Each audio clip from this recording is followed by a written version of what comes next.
इसीलिए उन्होंने David Ricardo को वाणिज्य की शिक्षा दी। समझ लो क्या, जो डेविड रिकार्डो हैं वो परंपरावादी अर्थशास्त्रियों में अंतिम थे और उनका जन्म कब हुआ? 1772 ईस्वी में एक यहूदी परिवार में लंदन में। क्लियर कितनी चीज? उसके बाद वो क्या है कि उनके पिता लंदन स्टॉक एक्सचेंज में एक सदस्य थे, इसीलिए उन्होंने वाणिज्य की शिक्षा दिलाई और उन्होंने बहुत अल्प आयु में व्यापार करना प्रारंभ कर दिया। उन्होंने सबसे पहले अर्थशास्त्र का अध्ययन 1799 ईस्वी में एडम स्मिथ की पुस्तक वेल्थ ऑफ नेशन से शुरू और उनकी अर्थशास्त्र में रुचि उत्पन्न हो गई। इसके अलावा उन्होंने जूलॉजी, केमिस्ट्री और फिजिक्स इनका भी अध्ययन किया। वो अपने कार्य में बहुत दक्ष थे और उन्होंने अपने जो दक्ष थे उसी में उन्होंने दक्षता प्राप्त की। उसके बाद वो 1821 ईस्वी में उन्होंने पॉलिटिकल क्लब की स्थापना और उसके 2 वर्ष उपरांत ही उनका 1823 ईस्वी में निधन। तो उन्होंने एक थ्योरी दी थी, थ्योरी ऑफ प्रोडक्ट, यानी कि लगान का सिद्धांत। लगान के सिद्धांत में क्या है, उन्होंने कहा था कि जो लगान है, लगान भूमि की उपज का वह भाग है जो भूमि की मौलिक तथा अविनाशी शक्तियों के प्रयोग के लिए दिया है। यानी कि उन्होंने कहा कि भूमि में कुछ ऐसी मौलिक तथा अविनाशी शक्तियां पाई जाती हैं जो उनके लिए लगान दिया जाता है। यानी कि उनका कहने का तात्पर्य था कि प्रकृति द्वारा निःशुल्क रूप से हमें कुछ ऐसी शक्तियां प्रदान की गई हैं भूमि में जिसके कारण भूमि पर लगान उत्पन्न हो। उन्होंने क्या कहा कि जो भूमि है, लगान है, उसको 3 श्रेणियों में रखा। विस्तृत खेती के अंतर्गत लगान, गहन खेती के अंतर्गत लगान और स्थिति के अनुसार। जो विस्तृत खेती है उसमें वो कहते हैं कि जब कोई देश, यानी कि जब जनसंख्या बहुत कम होती है या कहीं कोई नया उपनिवेश बसता है, मतलब कोई नई, जैसे फॉर एग्जांपल वर्तमान में कोई नई कॉलोनी बस रही है, तो उस समय जो लगान है वो शून्य, यानी कि उस समय व्यक्ति क्या करते हैं कि सबसे अच्छी भूमि पर खेती करना प्रारंभ करते हैं। मान लीजिए जैसे कॉलोनी बस रही है, मैंने कॉलोनी लिया तो सबसे पहले लोग फ्रंट की जो जमीन होती है उसको खरीदना पसंद करते हैं। उसी प्रकार जब कहीं कोई नया उपनिवेश बसता है तो वहाँ पर जो सबसे उपजाऊ भूमि होती है सबसे पहले उस पर खेती करना प्रारंभ करते हैं। जैसे जैसे जनसंख्या में वृद्धि होती जाती है वैसे वैसे क्या है कि वो निम्न श्रेणी की भूमियों पर भी खेती करना प्रारंभ कर देते हैं। उन्होंने भूमि की श्रेणियों को 4 वर्गों में डिवाइड किया, ए, बी, सी और डी। यानी कि ए, बी, सी इन भूमियों को उन्होंने उत्तम भूमि माना और अधिसीमांत भूमियां कहकर पुकारा। उसके बाद जो डी श्रेणी की भूमि है उसको उन्होंने सीमांत भूमि कहा और उसको लगान रहित भूमि कहा। यानी कि ए, बी, सी जो 3 कैटेगरी की भूमियां उन पर कुछ ना कुछ लगान प्राप्त होता है और जो डी श्रेणी की भूमि है उस पर लगान प्राप्त नहीं। उसके बाद गहन खेती के अंतर्गत उन्होंने लगान को, जब जनसंख्या बहुत अधिक हो जाती तो उस समय क्योंकि हमें खाद्यान्न की पूर्ति करनी है तो हमारे पास कम भूभाग उपलब्ध होता है, उस कम भूभाग पर श्रम और पूंजी की अतिरिक्त इकाइयों का प्रयोग करके हम उत्पादन बढ़ाने का प्रयत्न करते। इसमें उत्पत्ति ह्रास नियम लागू। उत्पत्ति ह्रास नियम क्या है कि जैसे जैसे तुम्हारा उत्पादन बढ़ता जाएगा एक सीमा के पश्चात हमें घटता हुआ उत्पादन प्राप्त होगा। तो उसी प्रकार क्या है कि एक सीमा तक तो हमें श्रम और पूंजी की अतिरिक्त इकाइयां लगाने से लगान उत्पादन अधिक मात्रा में प्राप्त होता है, लेकिन जब वो एक सर्वोच्च स्थिति पर पहुंच जाता है तो वहां से वो घटना प्रारंभ हो जाता है। तो जो गहन खेती के अंतर्गत लगान है उसमें हम खाद्यान्न की पूर्ति करने के लिए श्रम और पूंजी की अतिरिक्त इकाइयों का प्रयोग करके उत्पादन बढ़ाने का प्रयत्न करें ताकि जो जनसंख्या है उसका भरण पोषण किया जा सके। तीसरा, स्थिति के अनुसार लगान। स्थिति के अनुसार लगान में क्या है कि तुम्हारा जो भूमि मंडी के आसपास स्थित होती है उस पर लगान अधिक मात्रा में उत्पन्न होगा और जो भूमियां मंडी से बहुत दूर होती हैं उन पर लगान कम मात्रा में उत्पन्न होगा। जैसे जो भूमि, मान लीजिए बुलंदशहर में मंडी है, इसके आसपास का जो इलाका है वहां से जो फसल आएगी उस पर प्रॉफिट ज्यादा होगा, यानी कि उससे लगान हमें ज्यादा प्राप्त होगा। लेकिन जो भूमि यहाँ से 40 किलोमीटर दूर है उसकी जो पैदा आएगी या उत्पादन आएगा उसको जब बेचा जाएगा तो उस पर, क्योंकि उसको परिवहन, उसको लाने का खर्चा, बहुत सारा कॉस्ट एक्सपेंडिचर हो गया, तो उससे क्या उस पर लगान कम मात्रा में उत्पन्न। तो जो भूमियाँ मंडी के निकट स्थित होती हैं उन पर लगान अधिक मात्रा में उत्पन्न होता है, जो भूमियाँ मंडी से दूर होती हैं उन पर लगान कम मात्रा में उपलब्ध होता है।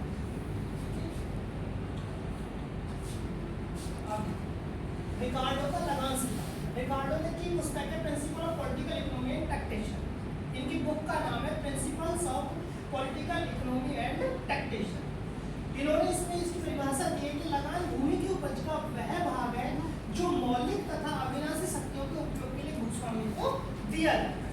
यानी कि उन्होंने कहा है कि जो लगान है, कुछ ना कुछ भूमि में ऐसी निःशुल्क हमें शक्तियां प्राप्त है जिन पर लगान उत्पन्न होता है। मान लीजिए कोई व्यक्ति आपकी भूमि को ठेके पे लेता है, तो वो क्यों ले रहा है? क्योंकि उसमें उपजाऊपन का गुण है, यानी कि उसमें वो उससे कुछ ना कुछ उसमें प्रोडक्शन होगा, उसमें कोई ना कोई ऐसी उर्वरा शक्ति है जिसके कारण वो आपको आपकी भूमि का लगान देगा या कुछ पे करना। उसके बाद विभिन्न भूखंडों की उर्वरता में अंतर, भूमि का कोई वैकल्पिक प्रयोग नहीं। कुछ भूखंड सीमित भूखंड होते हैं जिन पर उत्पादकता का मूल्य केवल लागत को ही पूरा करता है। भूमि की पूर्ति निश्चित, भूमि का प्रयोग केवल अनाज उत्पादन के लिए ही किया जाता है। भूमि की हस्तांतरण आय शून्य, यानी कि भूमि के हस्तांतरण आय क्या है? शून्य, क्योंकि आप भूमि को एक स्थान से दूसरे स्थान पर हस्तांतरित नहीं कर सकते। उसके बाद तुम्हारा भूमि पर खेती उसके उपजाऊ शक्ति के क्रम में की जाती है। भूमि की उर्वरा शक्ति मौलिक तथा अविनाशी।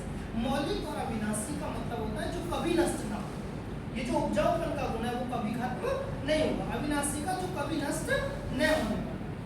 उसके बाद तुम्हारा कृषि में घंटे प्रतिफल का नियम क्रियान्वित होता है। वस्तु बाजार में पूर्ण प्रतियोगिता। पूर्ण प्रतियोगिता क्या है कि ऐसा बाजार जहां पर क्रेता और विक्रेता बहुत अधिक संख्या में पाए जाते हैं तथा वे समरूप वस्तुओं का उत्पादन करते हैं तथा उसमें जो कीमत है किसी वस्तु की पहले से निर्धारित है, यानी कि आपको उसी कीमत पर अपने उत्पाद को बेचना है या खरीदना है। और इसमें जो तुम्हारा अक्ष है, जो AR वक्र होता है, जो मांग वक्र होता है, वो एक्स अक्ष के समानांतर होता है, यानी कि पूर्ण प्रतियोगिता वस्तु बाजार में पूर्ण प्रतियोगिता है। रिकार्डो की लगान थ्योरी में क्या है कि ये पूर्ण प्रतियोगिता की मान्यता पर आधारित है। पूर्ण प्रतियोगिता क्या होती है मैंने आपको भी। उसके बाद रिकार्डो सीमितता का लगान, भेदात्मक। सीमितता का लगान क्योंकि भूमि सीमित मात्रा में उपलब्ध है इसीलिए भूमि पर लगान उत्पन्न होता है। और भेदात्मक क्योंकि भूमि की जो कैटेगरी है वो डिफरेंट टाइप की है, यानी कि ऊपर डिस्क्रिमिनेशन है। बहुत अच्छी भूमि भी है और बहुत बेकार भूमि। जो बहुत अच्छी भूमि है उस पर लगान उत्पन्न होगा और जो एवरेज भूमि है उस पर लगान उत्पन्न नहीं होता, तो उसकी डिस्क्रिमिनेशन स्थिति के कारण भी लगान उत्पन्न होता है। यदि संपूर्ण भूमि एक समान उर्वरता की तब भूमि की सीमितता अर्थात कमी जिस लगान को उत्पन्न करती है उसे सीमितता का लगान कहते हैं। जब भूमि की उर्वरता और स्थिति के आधार पर भूखंडों में भेद किया जा सकता है तब अधिक उर्वरता वाली भूमि पर जो लगान उत्पन्न होता है उसे भेदात्मक लगान कहते हैं, यानी कि जब उसकी उर्वरता और स्थिति के अनुसार लगान उत्पन्न होगा तो उसे हम भेदात्मक लगान कहते हैं। उसके बाद दीर्घकालीन संतुलन में क्या AR LAC LMC, ये कंडीशंस क्या होते हैं? इक्वल होते हैं। दीर्घकाल में क्योंकि हमारे पास समय बहुत अधिक होता है तो उस समय हमारा जो डिमांड कर्व है, मार्जिनल रेवेन्यू है, LAC है और LMC ये सब क्या हो जाते हैं? इक्वल। उसके बाद रिकार्डो लगान उत्पादन लागत के आधार पर अधिक है जो भूमि की सीमितता के कारण उत्पन्न होता है। भेदात्मक लगान अधिसीमांत भूमि की उत्पादकता माइनस सीमांत भूमि की उत्पादकता, यानी कि जो रिकार्डो है उन्होंने भूमि को दो भागों में बांटा है। एक अधिसीमांत भूमि जिन पर लगान उत्पन्न होता है और एक सीमांत भूमि जो लगान रहित भूमि होती है जिस पर लगान उत्पन्न नहीं होता।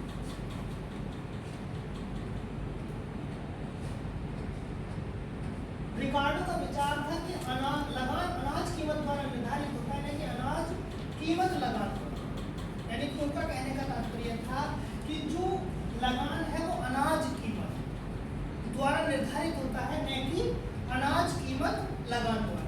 यानी कि उनका कहने का तात्पर्य था कि जो लगान है हमारा उसकी कीमत के अनुसार निर्धारित होता है, न कि उसके उत्पादन। अनाज की कीमत इसलिए ऊंची नहीं है क्योंकि लगान दिया जाता है, बल्कि लगान इसलिए दिया जाता है क्योंकि अनाज की कीमत ऊंची होती है। समझ गए? आलोचना मौलिक तथा अविनाशी शक्तियों का न होना। पहला पॉइंट क्या है? मौलिक तथा अविनाशी शक्तियों का न होना।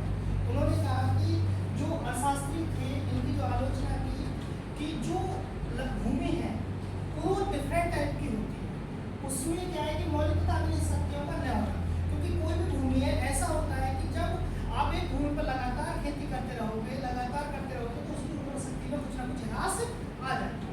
इस बात को लेकर उन्होंने इसकी आलोचना की। दूसरा, भूमि जोतने का गलत क्रम।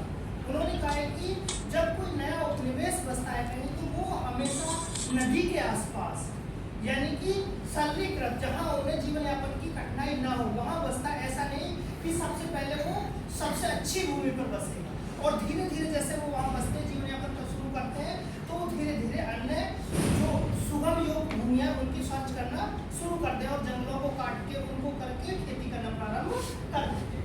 उसके बाद लगान का संबंध केवल भूमि से नहीं, लगान का संबंध केवल भूमि से नहीं बल्कि जो उत्पादन के अन्य साधन है उनसे भी लगान उत्पन्न होता है। सीमा तथा लगान रहित भूमि नहीं पाई जाती। कीमत एवं आलोचना का विषय रिकार्डो का सिद्धांत दीर्घकालीन है, जबकि दीर्घकाल व्यवहार में कभी नहीं आता। जो रिकार्डो का सिद्धांत है वो दीर्घकालीन में आता है, जबकि व्यवहार में ऐसा कभी नहीं। आधुनिक विचारधारा, मॉडर्न थ्योरी ऑफ ट्रेड, यानी कि इसी के परिप्रेक्ष्य में एक आधुनिक थ्योरी दी गई। उसमें